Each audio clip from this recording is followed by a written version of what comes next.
Hey guys, we're so excited about these teachings that we're going to be doing this week. The Lord's really knit it well together. Yes, he has. So, Ashley, if you wouldn't mind going ahead and kind of letting them know where we're at.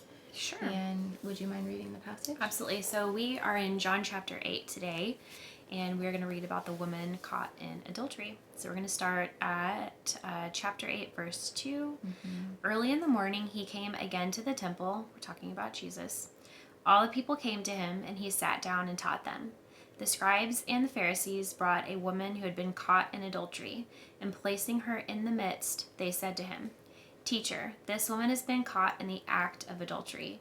Now in the law, Moses commanded us to stone such a woman. So what do you say?" This they said to test him, that they might have some charge to bring against him. Jesus bent down and wrote with his finger on the ground. And as they continued to ask him, he stood up, and said to them,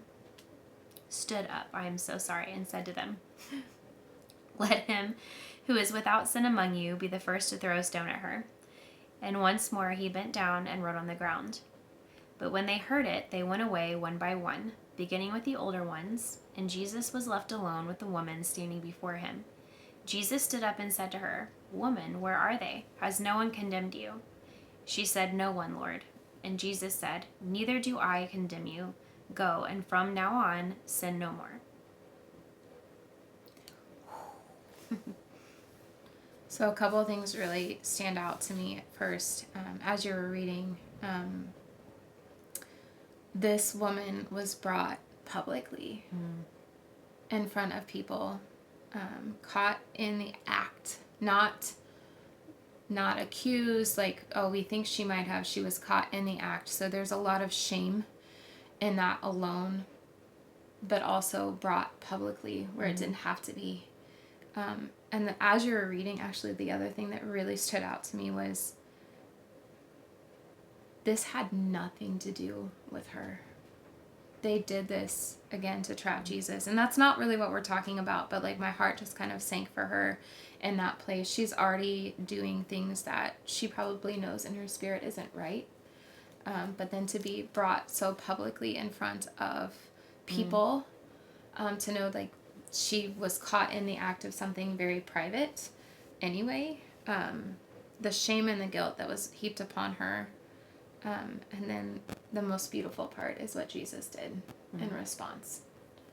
And that was he stooped down. He didn't get angry. He didn't even get angry at the Pharisees, No. like or the scribe writers, but he literally just stooped down. And what Ashley and I read in our commentary was it was an act of humility to meet her in that place of where she was at, to meet her in her guilt and meet her in her shame. And I just Beautiful picture of his grace. Yeah, of just the relational God that we have. That even in the midst of that, like, she was guilty. She was absolutely guilty of what she had chosen to do in her life. And he still met her right where she was at. He stooped down. He chose to care for her heart. Yeah. I also love that he basically ignored them. And started writing. These are accusers.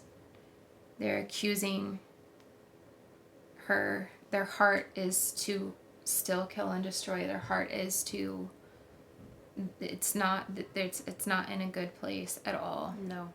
And Jesus doesn't even recognize it. Won't even play that hand. And then his response is to, like, write in the dirt. And what were some of the things that your commentary said about it? So there's so much speculation about, we have no idea, what did Jesus write, and there are hundreds of theories.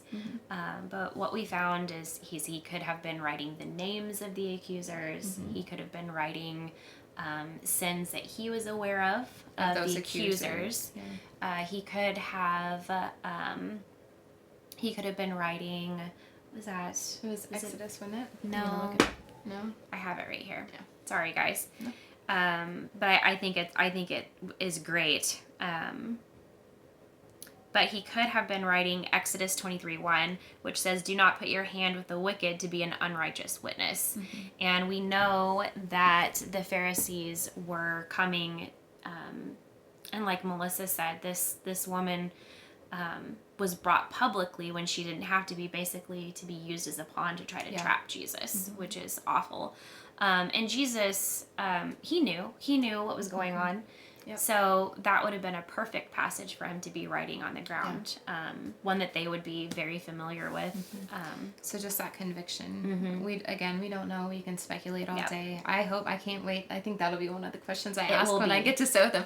Please tell me, what exactly were you writing there, Jesus? Yes. But then it goes on to say his response, finally, after they've demanded over and over again, like, what are you going to do?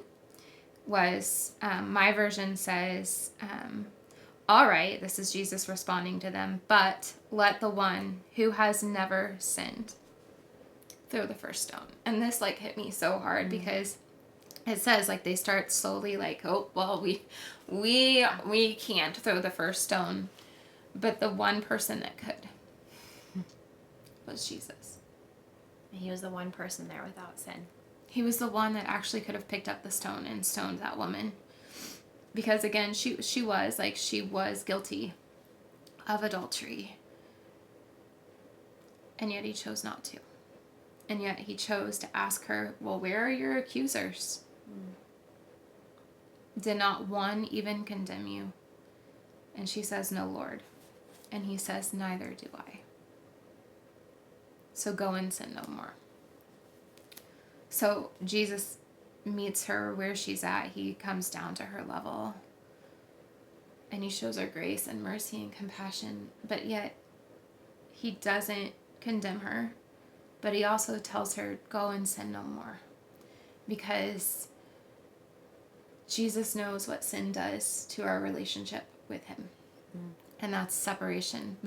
When we come forward and we say, I did this and I messed up, it brings us back in alignment and close with the Father. But when we continue to hide it and we continue to do the sin that we're struggling in, it draws us farther and farther away. And God has such good plans for us. He has such good plans, and they're for a hope and a future. And he knows that what the sin does is it steals, kills, and destroys those good, beautiful plans that he has for each of us. So I love that he says, I don't condemn you, but go and sin no more. He meets her where she's at, but he doesn't want her to stay there. No, he definitely doesn't leave her there. No. So that was kind of, well, I took from the story. Is there anything you would like to add? I love this. Is, like you said, just a picture of his love and his grace. When we come before him, when we've messed up, and this is his reaction every time. Every time it's loving. Every single time we come to the Father, his purpose is not to condemn us. Like Melissa said, he doesn't want to leave us there, for sure, but he does not want to condemn us. And I was just thinking as you were talking, you and I have been talking a lot about how God, Jesus, just comes in these situations that seem utterly impossible. And works it for his glory every single time. And this, I'm just gonna go and say this is arguably one of the worst days of her life, if not the worst day of her life. I'm sure she was humiliated in front of everyone. I think she probably believed she was going to die. For sure. And the humiliation, I mean, probably at that point, death might have been easier than living with the humiliation. You're probably not wrong. That she would receive afterward. However, she met Jesus. And her life changed. And I have to think that her relationship with Jesus and just having that encounter changed the tragectory of her life. He was able to take this impossible situation that he was faced with, and he used it for his glory again. And so it's beautiful. to meet somebody where they're at and love them.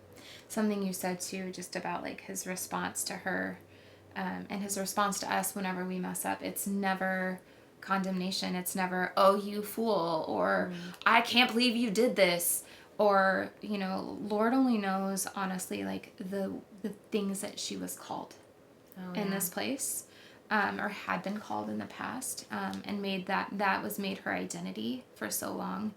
And as you were talking about that, like, this is what Jesus does every single time for us, wherever we are, whatever situation we find ourselves in, when we come to him and we confess our sins to him, or any situation, he meets us where we are with compassion and grace, and then helps us out of that pit, where the enemy or the accuser calls us by our sin, calls us by our mistakes, calls us the names that we hear. And so tuning our ear to the Holy Spirit versus tuning our ear to the enemy, and recognizing the words that are coming inside of our heads. It is terrifying. Just like she was terrified, she was brought out. Like, she didn't even come like to confess her sin, but it's still really terrifying to move forward and confess our sin. But every single time we will meet this Jesus right here. He's going to meet us where we're at with grace and kindness and mercy and compassion. He took the cross for us. So that we can be set free from our sin. And so in the moments where we know we need to bring forward something we've struggled with, a sin, the enemy is going to make himself viciously loud, and he's going to call you every name in the book, and he's going to call you by your sin, and he's going to try to keep you entrapped and keep you under that oppression. But I promise you that when you confess, God is going to work it all out for your good and for his glory every single time. That is a promise that I have walked through and have seen happen over and over again. God is faithful. So we hope this gave you encouragement. If you need help, if you need prayers, if you feel stuck and you want to grab coffee, I love coffee. Ashley loves coffee. We'd love to have coffee with you.